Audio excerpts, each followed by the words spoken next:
Today we're going to do a prequel to the interview that's going to be forthcoming about your life and who you are. But today is really special, and I thought it deserved its own segment, and that is because we're going to be talking about what everybody wants to hear, what everybody's been asking for, and that is your alleged involvement in the 1994 quad that took place involving the legendary great Tupac Shakur. Okay. Okay? Yes, ma'am. All right. So, have you ever spoken publicly about this incident before this? I haven't spoken publicly, but I have spoken to people. And I did do a number of articles, one with Source magazine and others. As a fact, when I did it with Source, it was with Kim Ozario. Okay, so in the article or in the interview you did with Ms. Ozario, what was your position on this matter? My position on this matter was that I did not commit the 1994 Quad Studio shooting. Okay. I stand on that. All right. Why do you think people insist that you were the alleged shooter? Well, I have a history of being a robber. I'm known for wearing fatigues, and unfortunately, I'm also a shooter. Okay. So, was there any sort of relationship that you may have had with Tupac that would suggest or make him think that you were the guy? Because he put your name in the song and basically pinned you as. The only thing I could think about is that someone saying that it was me, because I've never met Tupac Shakur in my life. I've never even been around him. So Tupac and myself, we've never been in the same location at the same time, ever. So the only thing I could think of is that it's my history, as well as someone saying it had to be this person because of something that I was wearing, or someone intentionally set me up. Okay. When they portrayed you in the movie about his life, and I don't want to quote the name of the movie, but I know one of the movies you were portrayed by a Brooklyn actor. And when you saw that, you was incarcerated at the time, correct? Yes, I was. How did you feel about you being portrayed? I know a lot of people contacted you and was like, yo, Mano, because that's the actor's name and the rapper, portrayed you as the shooter in this incident. How did you feel about that, knowing you were innocent? I felt terrible, to be honest. And the reason why is because it wasn't only my innocence, but it was the fact of who Tupac Shakur was. Okay, and who was he to you? To me, Tupac Shakur, he is and was the fruit of the Black Panther tree.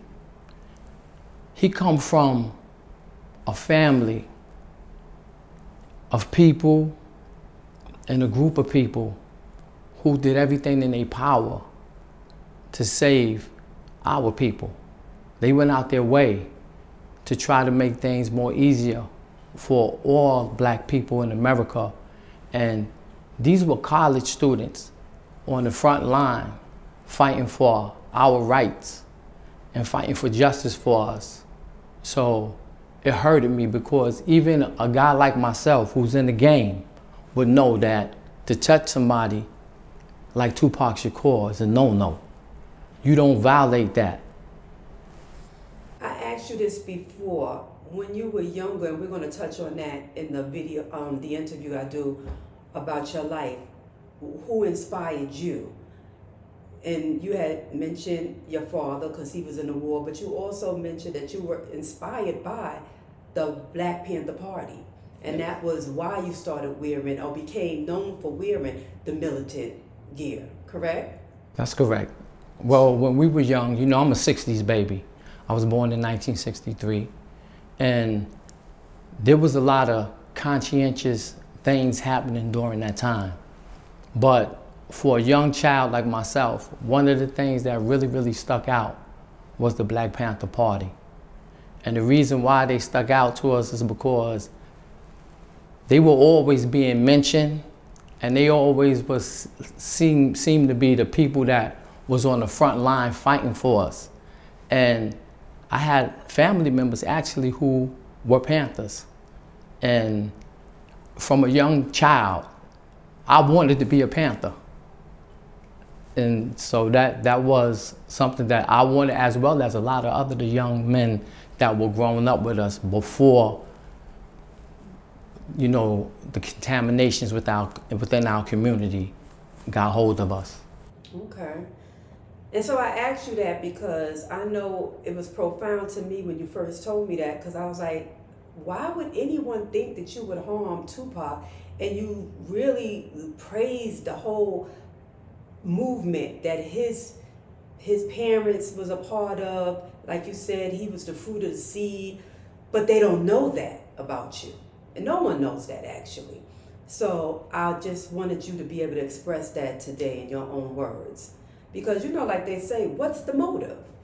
And then why would you lie about it? Because you are a pretty well-known stick-up kid from Brooklyn. That's your claim to fame. You just did it so well, and you protected your community at the same time, so you became like legendary status. But that's what Brooklyn guys were known for back then in the old Brooklyn. So in your own words, please, again, just break down what Tupac meant to you and why would you lie about it? Because you haven't been lying about anything that you've done in your history. You've always been a stand-up guy. So just break that down so we can put this to bed, please. First and foremost, I don't have anything to lie about. Anything that I do, I stand on. But second, when it came to Tupac Shakur, I would not have never violated him because I loved his mother, his stepfather, Matula, Sudiati. It was so many, you know, individuals that was in that movement that I had a lot of love for. Growing up as a child, I really idolized, you know, Comrade George Jackson and his brother Jonathan, Johnny Spain. You know, there's a long history of individuals who fought and who were freedom fighters for us guys. And when a person, even when you're out in the streets, when you learn who these people are, what they truly represent, and the sacrifices they made for us, they become off limits. And you mentioned his stepfather, who I believe passed, rest in peace. Matula. Right, Matula, right? Yes, Matula Shakur. You were incarcerated with him at one point. At one point, actually, yes. We were in an institution together, and Matula was trying to get me to the yard with them. I was trying to get to their yard, but I ended up going to Leavenworth. But I did get in touch with Wantani Tahimba, who was one of Matula's close friends. And we got together actually concerning the Tupac Shakur investigation, because we felt that, you gotta understand something, Panthers are individuals who have been through a lot in this country. And they know that sometimes when something happens, it's not always what you think it is or what you think you see. That there could be other hands that's behind things. So we came together on that Tupac investigation, and we actually started doing our homework and was accumulating different types of evidence so that we could compare different things in order to figure this thing out. So without saying too much, because I know the investigation is ongoing, you know that by clearing your name, it leaves space to find out who was the real shooter. And when I say that, I was doing my own research on YouTube, and it's a pretty much, they got the guy. The guy came out and said who he was, this guy, Dexter Isaac, right? Have you heard about this guy, Dexter Isaac? What's Yes. your interaction with this guy, Dexter? Actually, I've never known Dexter from the streets. I never even heard of Dexter, and I've been in the streets basically my whole life. But Dexter Isaac is an individual who is from Brooklyn. It's verified that he is from Brooklyn.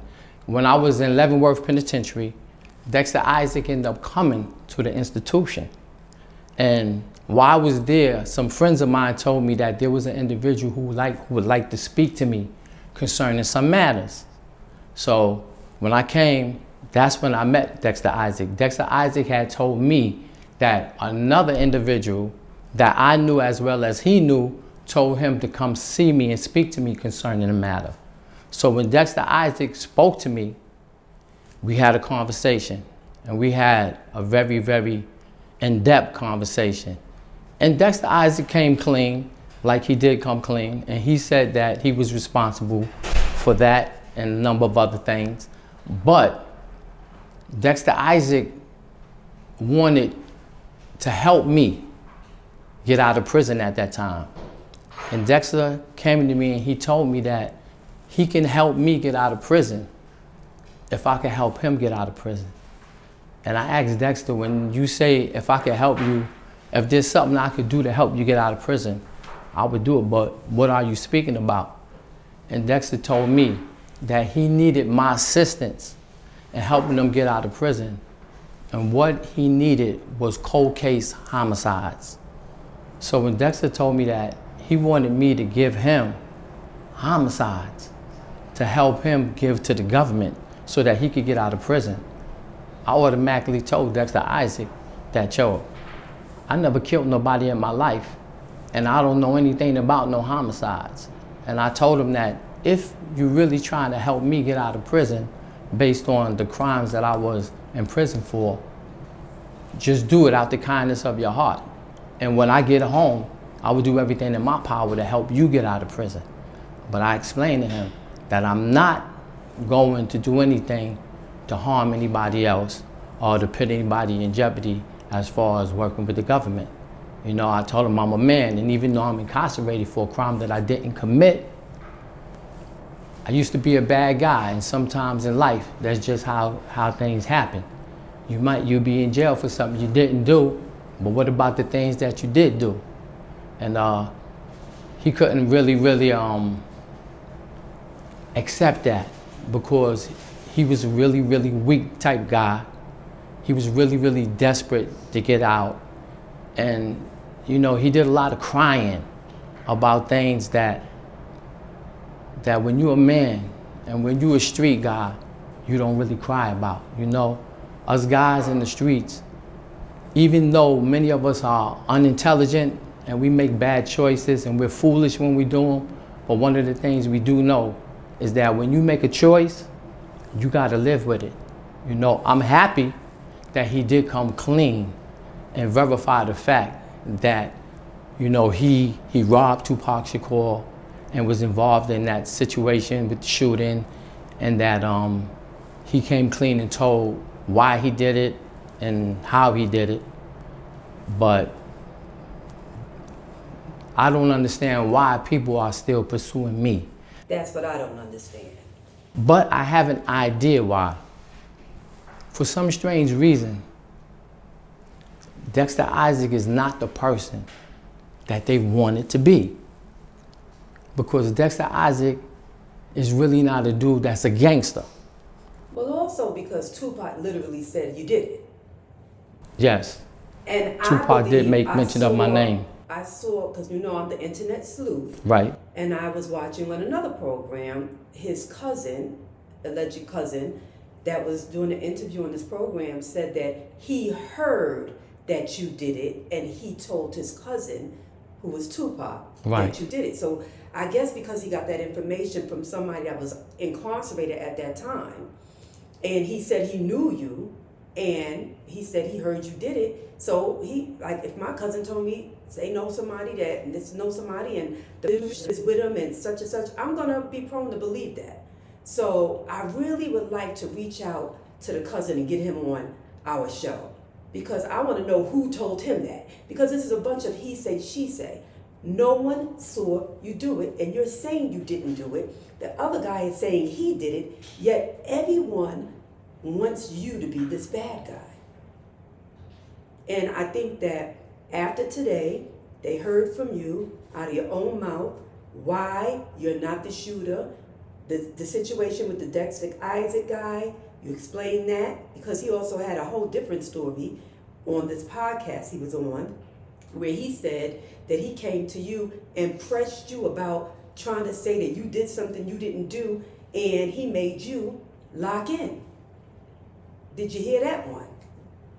I heard it, but it's a lie. Anybody that know me know I'm a stand-up man. Ain't nobody checking me in. Dexter Isaac said that because I exposed the fact that Dexter came to me and wanted me to help him put other people in prison. And actually, things actually flipped against Dexter. So all Dexter is doing is trying to assassinate my character because that's the only thing he could do. Because there's nothing he could do with me on a man-to-man basis. But what he's doing is using words to assassinate my character and do everything in his power not to be exposed because of what he did. But even after he did that, you know, my thing was, we don't have to talk no more, because I knew I couldn't trust him, and I knew that he probably was, I don't know if he was wearing a wire or what he was doing. But one of the things that really, really hurt me is that he really didn't know what he did. And I'm glad that eventually he said it was weighing on his conscience, because I seen when Dexter Isaac said that, I believe he even apologized to Tupac Shakur's mother concerning what he did. And he came clean and said that he wanted to apologize to everybody concerning the act that he committed. But Dexter also told me something that bothered me. Anybody that know me and knew me from that time, you know that I was heavy in the streets. And there came a point when I ended up getting locked up for a very serious case revolving around some law enforcement officials. I eventually got out, but I went to the music industry because I felt that, you know, I'm in prison and I'm watching guys like Sean Combs and people on television. And I'm watching it and I'm looking at it, and in my mind I'm saying, yo, this look like this could be a really lucrative opportunity for me. So when I go home, I'm going straight to the music industry, you know? And that's what I did. I came in with a little force, and I hurt some people's feelings. And I was in some people's way.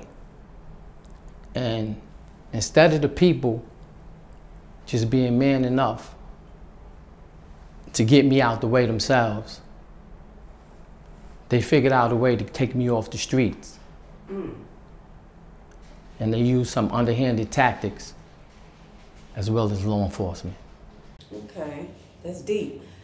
I also did a little more searching, and I found a podcast where allegedly 50 Cent is speaking about a situation with you, and he says that you apologize to Tupac's mom, to him. Is that true?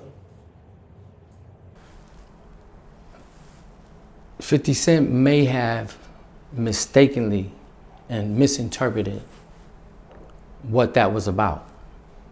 What had happened during that time was that when I was dealing with individuals who were a part of the Black Panther movement, I had spoken to them and I relayed the message that I wanted Afeni, Matula, and all those who were Panthers to know that I would never, ever, ever have violated Tupac Shakur.